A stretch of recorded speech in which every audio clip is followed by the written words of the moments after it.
pala yung isang effect kung over spacing or hindi ka nagbabawas ng leaves or dahon ng tanim mo. Tingnan nyo, buutan.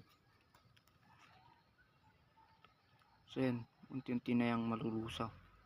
Fungus daw yung effect niyan eh. Meaning fungicide din siguro yung saka syempre bawasan yun. O pati yung stem na lusaw.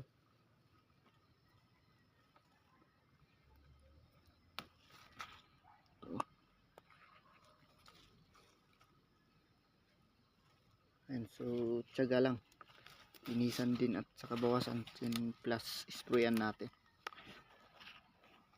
awatan.